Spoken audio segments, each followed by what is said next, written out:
Hey guys, welcome back to my channel. I'm sorry I'm a mess. Crazy time of year for me. And my sewing room, if y'all see the floor, just look away because, you know, Christmas presents and gifts and, yeah, it's been busy. So anyway, this is our last block for the Eleanor Burns quilt. Yay, we're almost finished. So we'll get right into it. And yeah, I still got to redo the fabric on some of my other ones, but I may put it together with some of the scrappy blocks that I've already done and just kind of see what it looks like. It might be okay. If it is, I won't have to redo any of them. If it ain't, I don't know. I'm really finicky about colors, and even though it's scrappy, you know, I kind of want it to blend, mesh, whatever. So here we go. So Kentucky chain. This is a really cool block. Now, she does give a diagram of what it looks like if you were to do a whole quilt with it, and it's really, really pretty. So, yeah, if you found two colors that, you know, kind of contrasted but went really well together, it would look really, really good. So, okay. Now, let's get started. So, you need a light, a dark, and a medium. Just 3 fabrics. So out of your background, you're going to cut 4 4¼ inch squares, and then you're going to cut them on the diagonal both ways to make 16 triangles. Then you need, now she has you cut strips, but like I didn't have strips. 36 inches is what she's calling for. I didn't have strips that long. So I just kind of went through my scrap bin and found some fabric that would work. They need to be matching. So you're going to need 4 2¾ inch by 4 inch pieces or rectangles of the same fabric. No, wait a minute. I'm sorry. Yeah, 4 of the same fabric. Yep. Okay. Sorry, I'm getting ahead of myself. And then you will also need 2 2¾ by 9½ inch strips. So you could get that all out of a 36 inch strip, like if you had an extra jelly roll or something laying around. But I did not, so I just cut it out of fabric, out of my stash. But they're all, my rectangles are all matching. So that's the key for this block. Okay, so easy peasy. Now, the triangles can be kind of confusing. Let me show you right quick. Okay, so you have your square and you cut it diagonally twice. So then you get these triangles like this. Now, a lot of times when you are sewing these type of triangles, you're going to sew them on the short edge. This inside edge, this cut edge, is your short edge. The outer edge is your long edge. So if your pattern says short edge, you know, it's going to be on this inside. And then, you know, it just depends on which way, you know, if you need to sew it on this side or if it needs to go this direction. So just pay attention to the direction in the pattern of the triangles. But we are going to need to put these in piles of 8. And let me bring you over here to the sewing machine. So we are going to sew all of our rectangles exactly the same. Each of these triangles is going to go on the side of our rectangles, and we are going to sew them with a short edge on the triangle. Hopefully you can see that. Here's my long edge. This is a short edge. This is the side we're going to sew. We're going to flip these over onto here. I know it's kind of hard because it's white, and we're going to sew down the side here. But we can chain piece these, so I was just going to kind of show you that. But I'm going to lay them extra ones over here. And I leave them in a pile like this so that I know just flip it over and sew. It just makes it simpler for me because y'all know that I am some of that angly challenged.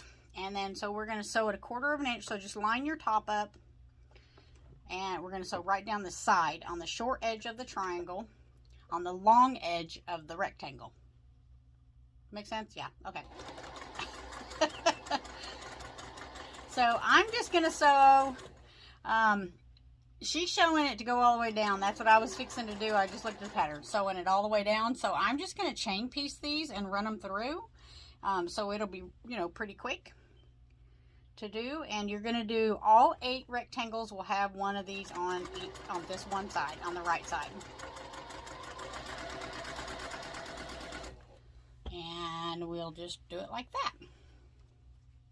All right, let me get these all sew them together. Oh, I was going to show you one thing though, because I just noticed this on my other square. So when you're going through here, if you'll watch this bottom corner, it'll tend to kind of want to slide out, and this is where a stiletto comes in handy so that you don't get your fingers in there. But you can sew down, and then you can just kind of hold that point of that triangle right there where you need it until you sew off of it, and that way you can get it all the way sewn on there, because I noticed that on the first one, but it wasn't too bad. But the second one, the bottom of that triangle was trying to kind of come out, and that's because the pressure from the presser foot, you know, we're on bias with these triangles right there, because that's the cut edge. So anyway, just, I don't know, a little tip. Take it for what you want. Let me get these all sewn on this side right quick. Okay, so now you're going to want to go ahead and press these open, or you could finger press them open, but you just need to get this triangle out of the way because we are fixing to sew on this other side here. And so we're going to take the other short edge of our triangle. Let me just get one piece here. And it's going to match up to the top along with this one on this side. So, but to sew on this side, because I have to turn it around, I'm going to have to turn it upside down. So, I will sew mine this way on there. Hopefully you can see this. I'm just going to line it up with the bottom, and I'm going to start right at the top of the square and just come all the way down my 1/4 of an inch. And again, because you have this little point here, if you want to use a stiletto or a pin or something to hold it in place until you get on the fabric, you can do that. And so I'm just going to chain piece all of these through, and like I said, I like to set it on there. Your triangles are going to come out like this, and then I know that that's correct because I don't want to get anything turned around. And so I'll start sewing on there, hold my corner down, and we're off to the races. I can't believe this is the last block already. I mean, man, this year flew by quick. But we are doing another sew along over in Peggy's sewing group, or quilting group. I will be posting the videos here as well. So yeah, all right, let me get all these pieces together and we'll be right back. All right, so, oops, sorry, fly swatter. I had a fly in here. We are pressing the seams toward the light, so we're just going to press them open like so, on both sides. I know that the pieces are going to look a little weird, but just we are trimming them down. But you know, this is how she's doing it to get the desired effect, I guess you could call it. I don't know. Anyway, all right, let's get these all ironed up, pressed up. Okay, so next we're going to get our long strips, and your dark strips going to go with your medium of these little units that we just made, and the medium's going to go with the dark. Now, so each one of these is going to get, let me just show you, each one of these strips is going to get one of these put on the side, but we need to center it up. You can't just put it in there and sew it on all willy-nilly. That's just not going to work. There are a couple of ways you can do this. Let me just show you what I'm going to do. So on the strip, we're going to fold it in half long ways, and I am going to press the very center here.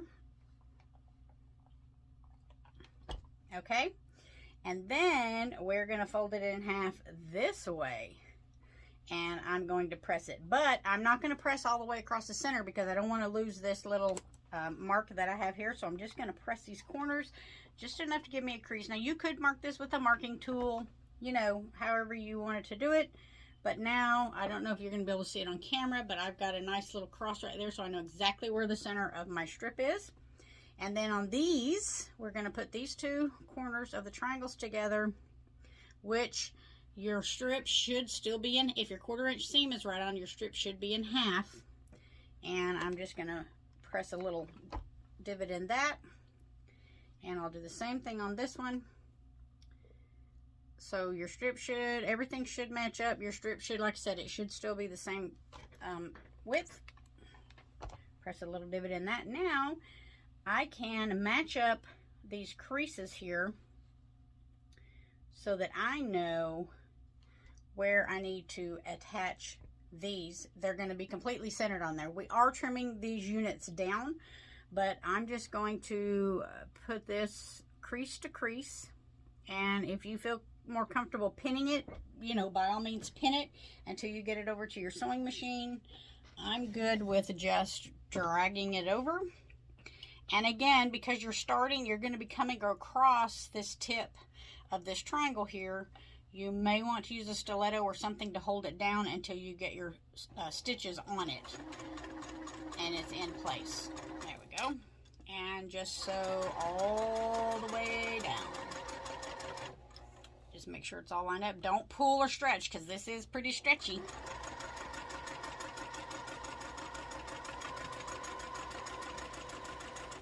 And I'm going to use my stiletto again here on the very tip. This has really helped me.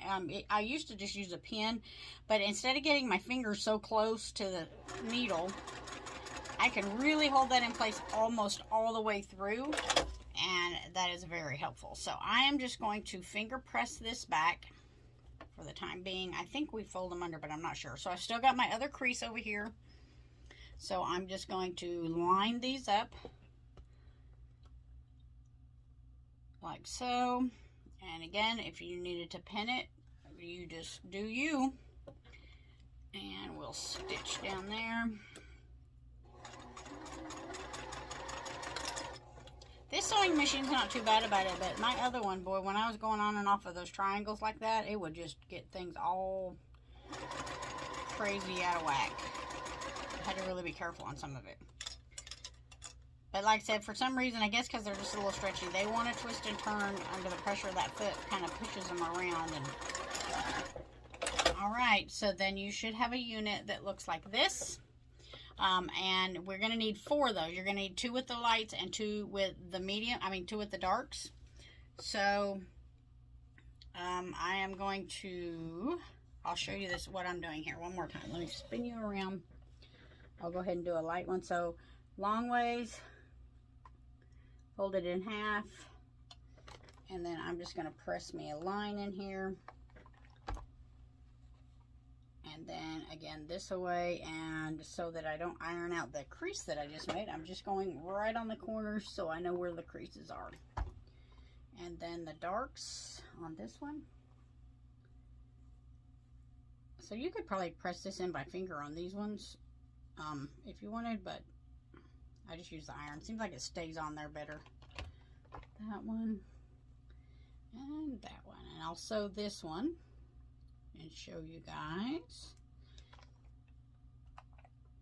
Okay, let's go over here to the sewing machine. Sorry, hopefully that don't make anybody sick. I know that's really rough on my eyes sometimes, like when things are spinning and moving and the camera's moving. Okay, so just line your creases up. Get them right on the money. And there we go. And just, I start with the very top of the strip and just sew all the way down. Okay.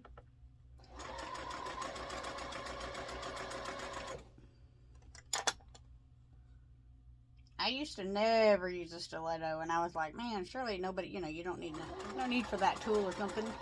And I got one free somewhere, and so I thought, well, I'll try it. And I use it a lot to hold stuff, because now I can get, you know, hold it all the way almost to the needle in the sewing machine, and I ain't got to worry about getting my fingers in there. I seen a picture the other day of a lady that sewed. I guess she was holding a piece of fabric, and she was on her featherweight, and she sewed the needle right through her fingernail. I thought, holy smokes, that had to hurt. I really don't want to find out myself. Okay, line that up.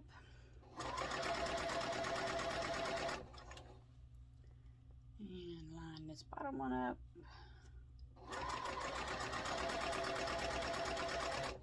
Now these don't have to be like exact because we are trimming them down, but you know, try to get them as pretty close as you can. It'll just make your trimming easier. Alright, so then you should have one that looks like this with your medium strip in the center. You're going to need 2 of this one and 2 of the other one. Okay, so now we're going to square them up. When you press them, you want to press your seams toward the outside.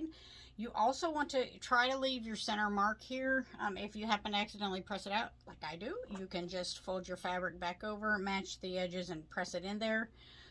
Because you're going to use this to square it. Now, I drew little dots with the pencil right here on the edges, and I'm going to trim off so that I know where those are. Because what we're going to do, let's see, I think it was on this edge, yeah. Alright, so your ruler needs to have the diagonal line in the center or somewhere on it. You need to have a diagonal line. It needs to be at least 6.5. So what we're going to do is put our diagonal line right on our center crease. And we're going to line up the top up here. Now, there's two little dots on this dark also. You can't see them. I can. So I'm going to line them up with the 6.5 mark. Okay, and I'm going to make sure that my center line on the ruler, the diagonal line, is right on, and I'm going to trim these two sides. Oops, I didn't quite get that one. It's going backwards. Let me do it this way. Okay, maybe I need a new blade. All right, got that one. So then you're going to turn it around, and again, using your diagonal line, place that right on the center seam. But this time we're going to square it up from the bottom, because this is two clean edges that we just cut. So now you can put that at 6.5 inches. 6.5. All right, so I've got 6.5 on this bottom edge and 6.5 on this bottom edge. Try not to twist or turn it. I'm going to make sure that my diagonal line is still on the crease. If it isn't, you may need to move it over and adjust just a wee bit. And trim these other two sides. Let me turn this just a little bit. There we go. Okay. And there you have it. Voila. So you will trim all 4 of them that way. So I will show you one more. Alright, so your long strip, you need to have the center crease in it. You don't have to draw the little dots on there. I did, but you don't have to. So, okay. So you do need to know the center of these short pieces also, because that's what we're using it to measure with. So, alright, so that's on the crease. So my 6.5 and 6.5, I'm going to come right up here to my center and trim off these two sides. Oops, I just twisted the ruler just a tad bit. That's one thing I tell you. Okay, there we go. I think I'll just hold it still, and I'll just do it this way so I don't twist it again. Because a lot of times if you twist it and you don't notice that you twist it, then, yeah, see, okay. I don't know. I got to, let me readjust this here. Let me just remeasure, because something is not groovy. Right there, 6.5, 6.5. Okay, now I got it. I was off the first time. Wow. All right. I was looking at that and I was like, that don't look right. Okay, now we got it. Then we turn it over. And now we can use the bottom clean edges that we have to measure 6.5. Well, I hope I wasn't measuring that at 5.5. Lord have mercy. Okay, 6.5 on this side, 6.5 on this side. I'm going to just go ahead and turn this just a little bit to get myself some. All right, hold the ruler down and trim. Okie dokie. So you'll have 2 like this with the dark strip in the middle and 2 with the light strip in the middle. Okay, so now it's just a matter of placement. So your first square, you want your dark strip that's in the center to be going toward the inside. The second strip, your light will be going the same direction, but you can see now that it makes this V here with your dark. And then the third one, let's see, I believe it's, yeah, I was just double checking. So this one is going to come like this. So your center stripe is that way. And your center stripe is that way. So now you can see it kind of like looks like it's going over and under on the block. Let me make double sure that that is correct, because Yes, that is correct. So one strip is going to look like it's laying on top of the other strip. And then it's just a matter of sewing it together. It's just a simple 4-patch. So should be easy breezy. Easy peasy lemon squeezy. Isn't that what they say? Now you're going to have some seams to match here, and they are going the same direction. So I'm just going to, let me see here. I don't know. Those are not, well, mine are not quite lined up. Let's just see what we get. I'll sew down it and we'll see what we'll get, and then we can figure it out. They're close. But they are not meeting, and that could just be because of me and my seam allowance, because down here on the bottom they are meeting. So I'm just gonna, you could flip this one over and nest it, I guess. I'm just gonna make sure that it's on top of the other one when I stitch it. I'm holding it down, and yeah. So I guess on this top one, that's just me and my seam allowance, because they should match.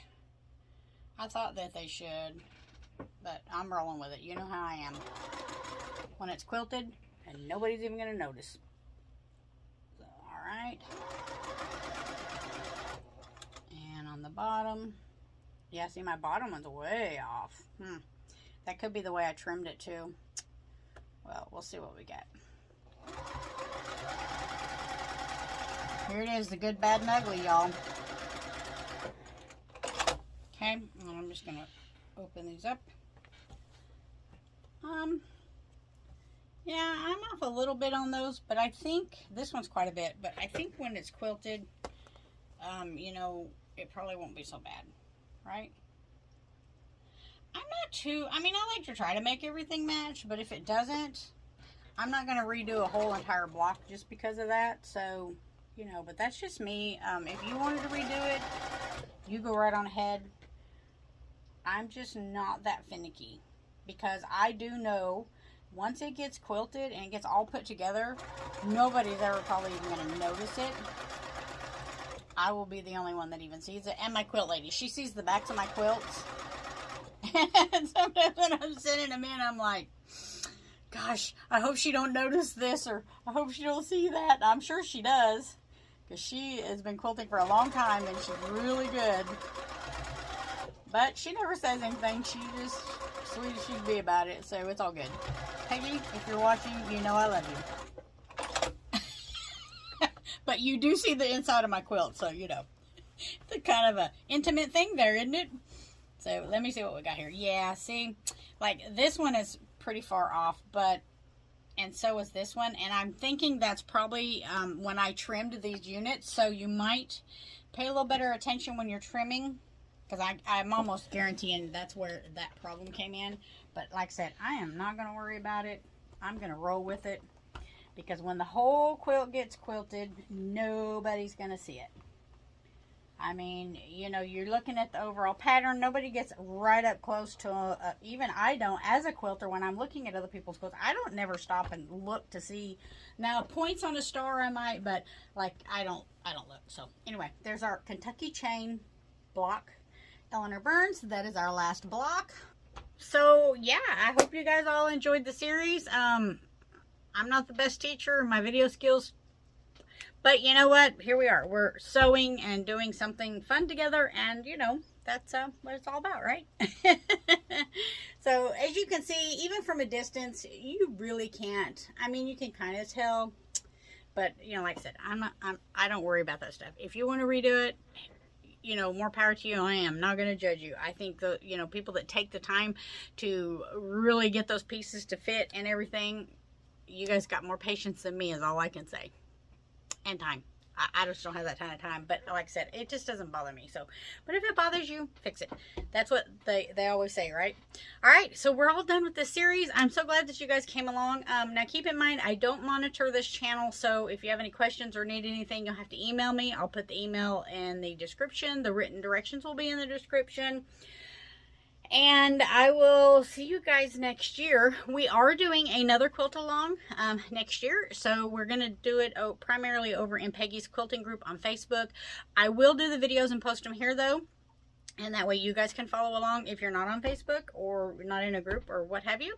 And you can still do it with us. It's going to be a lot of fun. It's going to be really, really cool. The main part of it you're going to be able to get done, you know, pretty much at your own pace. I might be giving too much away. Anyway, it'll start in January. We're going to try to do 20 blocks on it. So I may try to do like 2 a month or something. Or if we can get them done a little faster, you guys can work at your own pace. But I just want to get the videos out. And that way you have an opportunity to have your quilt done long before Christmas. Get it in and get it quilted. Or quilt it yourself, whichever you're doing.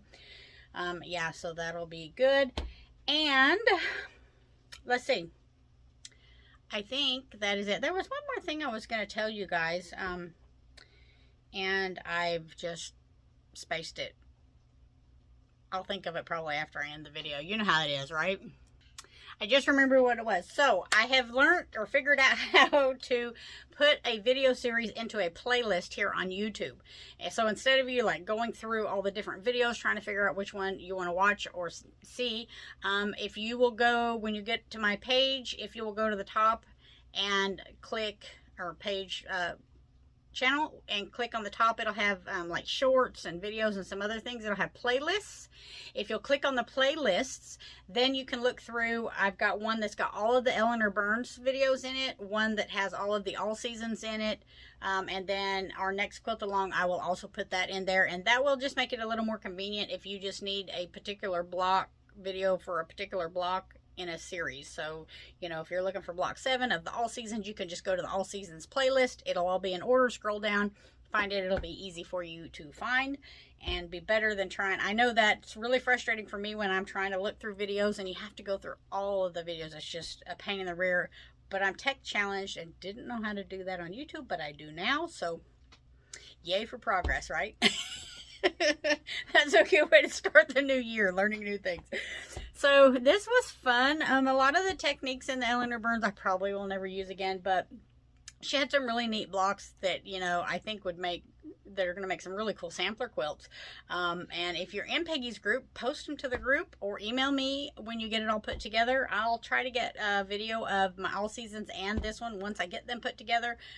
It'll probably be after the first of the year though. I'm busy making other stuff, and I've got a 3D quilt I'm just really hammering, and then I've got this quilt behind me. My daughter picked this fabric out when we went to Missouri Star Quilt Company last week, or over Thanksgiving, and wanted me to make a quilt, and it was only 2 fabrics, and I'm thinking Irish chain.